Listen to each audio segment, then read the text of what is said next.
بسم اللہ الرحمن الرحیم۔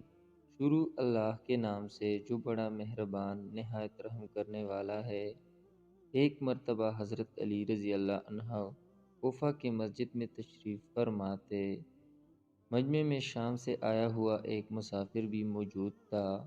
نہایت ادب سے کھڑا ہوا اور عرض کی، اے امیر المومنین، مجھے کچھ سوالات میں تشویش ہے۔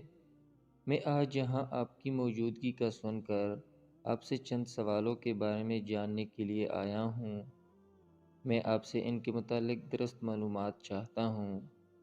آپ رضی اللہ عنہ نے جواب دیا، اگر تم سوالات پوچھنا چاہتے ہو تو پوچھو۔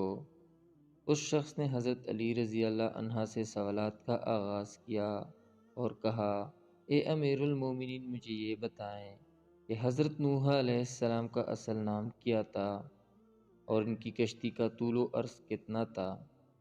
آپ رضی اللہ عنہ نے جواب دیا، نوح علیہ السلام کا اصل نام سکن تھا۔ انہیں نوح علیہ السلام کہنے کا سبب یہ تھا کہ انہوں نے 950 برس تک قوم پر نوحہ کیا تھا۔ ان کی کشتی کا طول 800 ہاتھ اور عرض 500 ہاتھ اور سطح زمین سے اس کی بلندی 80 ہاتھ تھی۔ اس نے دوسرا سوال کیا کہ تخلیق کائنات میں اللہ تعالیٰ نے سب سے پہلے کس چیز کو تخلیق کیا؟ آپ رضی اللہ عنہ نے فرمایا، اللہ نے سب سے پہلے نور کو پیدا کیا۔ شامی شخص پھر بولا، امیر المومنین، حضرت آدم علیہ السلام جنت سے نکالے جانے کے غم میں کتنا عرصہ روتے رہے؟ آپ رضی اللہ عنہ نے فرمایا، 100 سال تک روتے رہے۔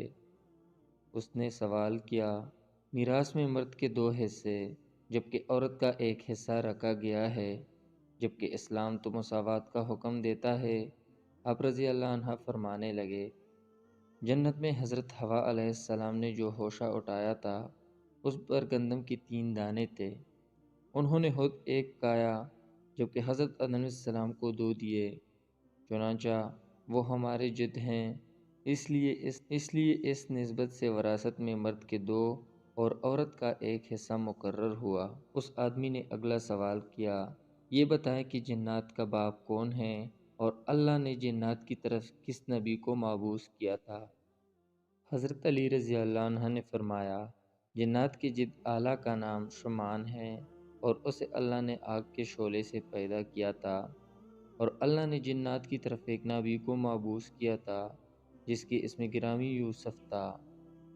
جنہوں نے جنات کو اللہ پاک کی عبادت کی دعوت دی لیکن انہوں نے اسی نبی کو قتل کر دیا۔ اے علی، آپ مجھے یہ بتائیں، بیل وہ واحد جانور ہے جس نے آسمان کی طرف اپنا سر نہیں اٹھایا، ایسا کیوں؟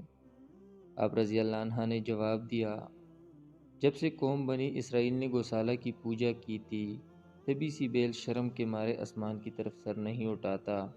گوسالہ ایک سنہری رنگ کا بچڑا تھا جسے موسیٰ علیہ السلام کے دور میں سامری جادوگر نے اپنی جادوئی مہارت سے بولنے کی طاقت دی تھی، اور موسیٰ علیہ السلام کی غیر موجودگی میں بنی اسرائیل سے اس بچڑے کی پوجا کروائی تھی۔ مجمع میں موجود تمام لوگ حضرت علی رضی اللہ کی حاضر جوابی اور علمی قابلیت سے متاثر ہو رہے تھے۔ اس آدمی نے اگلا سوال پوچھا، مد و جزر کیا ہے؟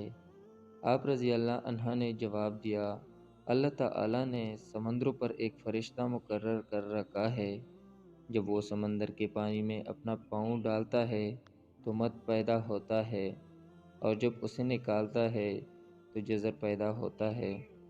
مد و جزر سمندر کے پانی کو خود بخود بلند ہونے اور کم ہونے کے عمل کرتے ہیں۔ اس نے سوال کیا، اللہ نے زمین و آسمان اور پہاڑ کو کس چیز سے بنایا؟ آپ رضی اللہ عنہ نے فرمایا، اللہ نے آسمانوں کو پانی کے بہارات سے، زمین کو پانی کی جاگ سے اور پہاڑوں کو پانی کی موجوں سے بنایا۔ شام سے آئے ہوئے مسافر نے اگلا سوال پوچھا، اے امیر المومنین، وہ کون سے نبی تھے جنہوں نے ایک ہی وقت میں 2 بہنوں سے شادی کی تھی؟ آپ رضی اللہ عنہ فرمانے لگے، وہ یعقوب بن اسحاق علیہ السلام تھے جنہوں نے ایک ہی دن ایک ہی وقت میں 2 سگی بہنوں لیا اور راحیل سے نکاح کیا تھا، لیکن اس کے بعد اللہ تعالیٰ نے بیک وقت 2 بہنوں سے نکاح کو اسلام میں حرام قرار دے دیا۔ اس آدمی نے اگلا سوال کیا، زمین کے اوپر کے آسمان کو کس چیز سے بنایا گیا ہے؟ آپ رضی اللہ عنہ نے جواب دیا، رکی فوج سے۔ شامی شخص نے پھر سوال کیا، کفر کی ابتدا کس نے کی اور پہلا کفر کس نے کیا؟ آپ رضی اللہ نے جواب دیا، کفر کی ابتدا ابلیس سے ہوئی اور وہی کائنات کا پہلا کافر ہے۔ اس اجنبی نے نہایت ادب سے درخواست کی کہ اے امیر المومنین، جیسا کہ قرآن پاک میں 7 آسمانوں کا ذکر آیا ہے، آپ ہمیں ان 7 آسمانوں کے نام اور ان کے رنگ بیان کر دیجئے۔ آپ رضی اللہ عنہ نے فرمایا، جو آسمان زمین کے اوپر ہے اس کا نام رفیع ہے اور وہ پانی کے بخارات اور دھول سے بنا ہوا ہے۔ دوسرے آسمان کا نام کزوم ہے اور اس کا رنگ تانبے جیسا ہے۔ تیسرے کا نام مودون ہے اور اس میں ملو جل رنگ ہے۔ چوتھے آسمان کا نام ارفعلون ہے اور اس کی رنگت چاندنی جیسی ہے۔ پانچویں آسمان کا نام ہیون ہے اور اس کی رنگت سونے جیسی ہے۔ چھٹے آسمان کا نام عروس ہے اور وہ سبز یاقوت کا بنا ہوا ہے۔ ساتویں آسمان کا نام اجمع ہے اور یہ سفید موتیوں سے بنا ہوا ہے۔ پھر اس نے پوچھا کہ آدم علیہ السلام کا نام آدم کیوں رکھا گیا اور انہوں نے کتنی عمر پائی؟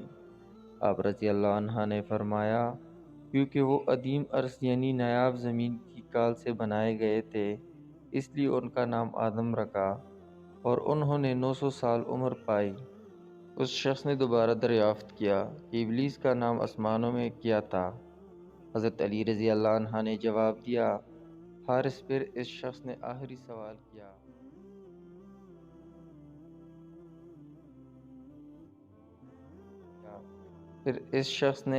سوال کیا، کہ ملکہ قوام القرا کیوں کہا جاتا ہے؟ آپ نے فرمایا، ام القرا کی معنی ہر ترتیب کی ماں ہے، کیونکہ زمین کی ہر چیز اس کے نیچے سے بچھائی گئی ہے۔ اس لیے عرب کے شہر مکہ کو جہاں بیت اللہ شریف ہے، ام القرا کہا جاتا ہے۔